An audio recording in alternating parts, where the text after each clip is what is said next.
Okay, Uwe, for the ones who don't know the airport of Munich, maybe can you give us some numbers? Munich Airport, is that small airport, large airport, what is it? No problem. We are among the top 10 airports in Europe and the number 2 in Germany, right behind Frankfurt. In 2025, we handled 340,000 flights movements and 44 million passengers. The airport is large as 2,200 soccer fields, I think so. Okay, yeah, large airport, okay. What does your team do? We are the IT operations and the IT support team. Don't bother. I don't need need that. this because we have this picture of I the have IT it with group. me. Oh, this is the airport, yeah? Yes, at night. We are the IT operations and IT support team. In total, we are 14 people. And we have 3 shifts, and between them we have a Rufbereitschaft. What is the English word? On-call. On-call. In between we have an on-call service by ourselves. We provide first-level support for the whole airport. Some people call us a help desk, but we are a little more of that. We are a service desk, because we actually pick up the phone and we want to fix things right now.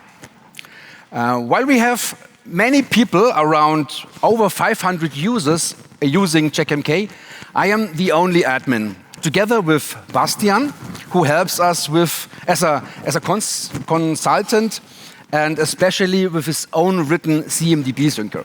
And many thanks to Roland and Marco at home. By the way, this is how your control center looks like? Yes, this is the new control center. The tables are just a few weeks old. Is it always empty or do you... No, just for photo. Okay, yeah. Just for the photo. But you can see the event console over there. Event console? Yes. Okay, yeah. There's also other things there, yeah? Okay. Many. Maybe we see later what you do, yeah? Yes. So what systems do you monitor at the airport? We have actually 3 main areas.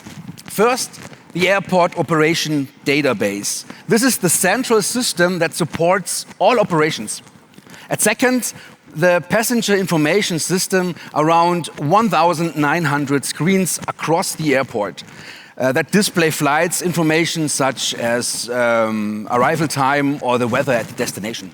Very important. And last but not least, the system that keeps aircraft and vehicles moving safely on the ground.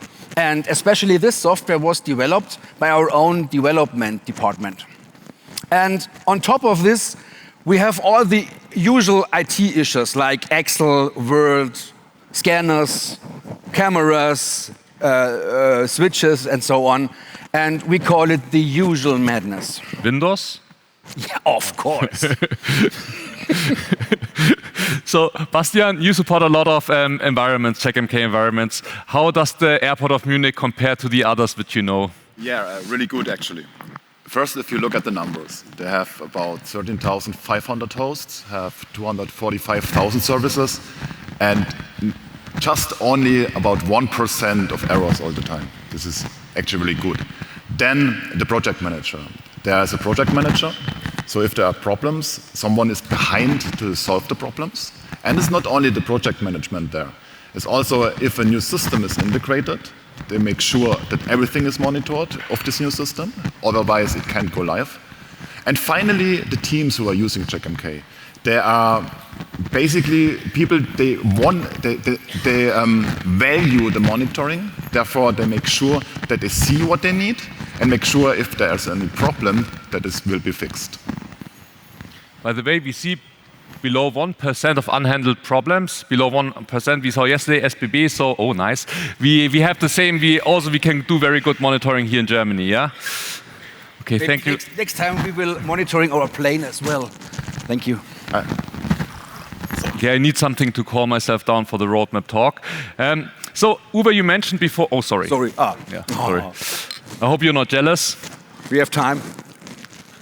So, Uwe, you mentioned the airport operations database. Yes. What does it actually do? The operation database is the heart of everything. If it comes to fail, the airport comes to a standstill. Baggage handling, gate planning, door opening, flight handling, everything stops working. It is designed to be highly redundant. Worst case, if it really fails, we have everything in place to go back to pen and paper, to telephones and to walkie-talkie, really. This actually happens, of course, rarely, and only for subsystems. But I can tell you, this is not fun. And can you maybe tell us a little bit what happens on the airport, like when a plane, from the moment it lands until it takes off, what are the things which are happening? The flight planning is done 1 day before. Sorry. Thank you. Flight planning is done 1 day before. Most importantly, which plane goes to which dock. 10 minutes before the plane lands, the database starts a number of small background processes, like buses are ordered, catering is arranged, the aircraft cleaning team is notified, fresh water in and wastewater out, exactly in that direction, you know. If necessary, the crew is changed, the aircraft is refueled, and the luggage is unloaded and loaded. In Munich, we have a minimum connecting time from around 30 minutes in Terminal 2. I think it's the record in Europe. So that's 30 minutes from docking to undocking? Yes, it is. Okay, that's very good. Yeah, maybe, and you're using Oracle, right, as a database? Yes. And you're using Checkmk to monitor the Oracle database with the agent bakery. Yeah. And in the database, you can say when at which plane where it lands. Yeah, which dock. Yes. Maybe I have to make some changes to it because I always end up at the remote terminal and have to take the bus then. Yeah. That's not the IT departure. Okay, so Bastian, on the display side, you can see them here. You have 1,900 screens. Is there any practical story, any fun story you want to share? Yeah, actually, there are some things happened in the past. You wouldn't think of it, but at the beginning, for example, there was a project they used Raspberry Pis. Everything looked good, so what could go wrong? Another team then realized the airport radio systems had interference. Later on, they figured out that the HMI ports of the Raspberries were responsible for that. Then, later, solution for that was, of course, we migrate this. Then it was migrated to Windows. Again, what can go wrong? The performance were actually a big problem there. We had, for example, used the bakery to reduce the number of sections in the agent to download and deploy it in order to don't have this big performance problem anymore. And then finally, everything was moved to Linux, where everything runs well, of course. So for all these movements, basically, we wanted to monitor that. And what we did here is we basically counted the number of agent outputs by the status output. So, for example, we could count Linux and Windows. And that we could add to a dashboard to see how many systems are still on Windows and how many systems are already on Linux. Okay, Uwe, let's talk a little bit about your Checkmk journey. When did you start with Checkmk and what did you do before Checkmk? We started actually with Nagios in 2008. Everyone, Yes, yeah. everyone. In 2012, we moved to Checkmk. One of the main reasons was the event console. It was actually built for us by Matthias Kettner himself. And there is a legend that Matthias write the code in the sauna or something else. Did you know? Yeah, I think you have to ask Lars, but I heard the same story, yeah. It's really, it's true. It's true. Yeah. It's hot stuff. A lot of in the back Checkmk days, a lot of things were written like on holidays or when they were like climbing in the mountains. Yeah, Lars also told like these old stories. Yeah. So, in the early Checkmk days, because I know in Nagios you always edit config files. Yeah, and in the early Checkmk days you then still edited config files, Yes. right? Yes. Coming from Nagios, we were used to editing config files by hand. It was terrible, I tell you. Moving from Nagios config files to the Checkmk MK files was already a really improvement. The MK files was actually based on Python, so suddenly we could write loops or copy structure. We could use the configuration as a code. And we didn't use Warto or setup or something else, because we just didn't need it with our configuration as code approach. I know this sounds really strange today, but this just how everyone worked back then for us. Yeah, you know, you were like the hipsters already with configuration as code back then. That's now trend again, yeah? Sometimes, yes. And but it started to get painful, right? Yeah. You know, over time, configuration text file goes more and more complex.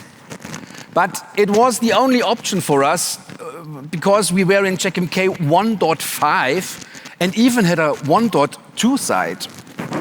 We were running a CMDB sync twice a day, and I could tell you a funny story because it's not so funny. The CMDB sync runs twice a day, and each run took 1.5 hours. During that time, Checkmk was so slow that we put a message on the login page, user, go home, come back later. And every Checkmk update became a bigger project than the last one. Okay, so for anyone who's a new Checkmk user, this is a long time ago, okay? So I think around 2021 you decided to redesign the whole thing. Can you tell us a little bit about that? Around 2021 we started a project update from 1.5 to 2.1. A simple update was not sensible, as you can guess. We are decided to start it from scratch with an automation first design. But this time we built it on the REST API, which Checkmk introduced them back then. The new CMDB syncer was built by Bastian, became the heart of everything. And this approach really paid off for us because configuration updates the CMDB now takes seconds to a few minutes. Almost everything is automated now. New hosts, rules, but also certificate monitoring and downtimes are managed via the CMDB syncer. And cool. Yes, it is. And Bastian, can you maybe share a little bit about how does an update look like today? Yeah, in the environment of the airport is basically a simple step. We have 3 environments, with a production environment with certain sites. We have a testing environment with 2 sites. We have a development environment also with 2 sites. The testing environment is basically a clone of the production environment, just with a limited set of objects. And teams can give objects to hosts to us, which we are also deploy with the agent bakery from this test system. So every plugin which is external, so every MKP file, is first installed on this test version. And therefore, we know before we put it to production, it runs. So if you know, back to the update now, if you now want to do an update, the first thing is we activate this update process for the test site. After update of the test site, we do a quick check if everything works out, if we need to adapt something. And after that, we just hit a button again with the syncer, and now we do this update on production. It takes just a few minutes. And basically, we did these updates from 2.0 to 2.1 to 2.2 to 2.3, like in the same time as it would you need to do a patch level update. So it's a really, really fast process. Okay, and let's talk a little bit about your next plans. I think you are currently integrating multi-factor authentication and Keycloak. Why do you do that? What's the goal? Exactly. It's actually running on the test side already. So yesterday there was this talk by Ralph about the security. If you want to use the agent bakery, you are software deployment. And agent bakery is something we not use yet, but want to use in the future. Therefore, we need a bit more of security. The approach there is Keycloak. We have 2 active directories. In one of the active directories, we have the normal user. In another one are the user accounts for these users. And if you are in the normal network of the airport, like you put on your laptop, you can then log in only with a user account. Therefore, you see only the monitoring, but you cannot configure it. When you want to configure something, a step more you need to do is now you need to open a terminal server. From there, you can access again the Checkmk site. This time, Keycloak lets you log in with your administrator account. And therefore, now you can do the configuration. Okay, that makes me happy because when I go to the airport, then I know everything will be good. Yes. Exactly. All the time. So, Uwe, you're an expert in the event console. Is there one thing which you can recommend other admins? Yes. 2 things. Keep cool and control your syslog messaging. The event console will struggle when you process really a lot of messages. So I will ask in the audience, are there some Windows admins out there? Please raise your hand. Windows? Oh. We won't judge. Okay, thank you. To the other guys, I would say my learnings about this. You have to talk to your Windows admins that they stop their event to syslog messaging without filtering. Really. Really, Windows produces so many events that it escalates quickly into problems. We still have, for example, 20 million syslog and SNMTP meldungen a day, messages a day. 20 million. And we still fight against the Windows admin that they keep sending their messages. Yeah, but you know, if you have the agent bakery now and you can use the new rule, you can just filter yourself. But the problem is the message is in the net and we actually did, now you mention it, this is the first project in the database. They switched to Logwatch actually to filter there and turned off, you remember, yeah. the event console logging. Yes. Okay, and Bastian, what can you recommend to anyone who's operating in an environment of that scale? Yeah, basically, automation is key. This makes your life that much easier. You don't need to worry about objects which come and go. And having a testing site and follow the workflow of testing, basically. If you have your test site, have your object, kind of set of objects there where you can test, you will never struggle with a Checkmk update on your production site. And Uwe, shall we say that? We can. Okay, yeah. So Uwe has one more thing he wants to share with you. I have a special offer. I give you 20% discount for the next flight. Sounds this amazing?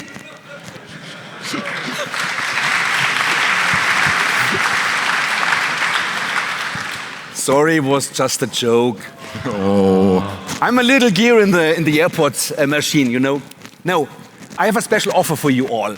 Everyone interested in seeing how monitoring looks like, find me after the conference or after this chat or find me in the app. We are happy to have guests in our control center.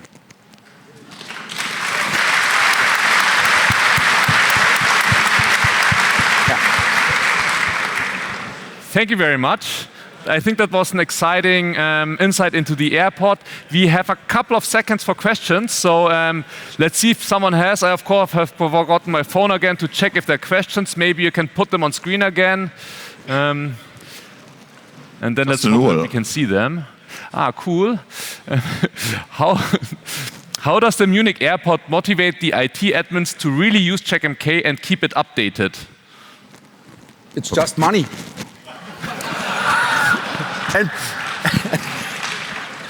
and beer. No. And for the ones who have been around for quite some time, in 2014 we had Hubert Bösel, one of the fathers of Checkmk at the airport. He gave a presentation which was very popular. Yeah. How is it now compared to back then, the monitoring?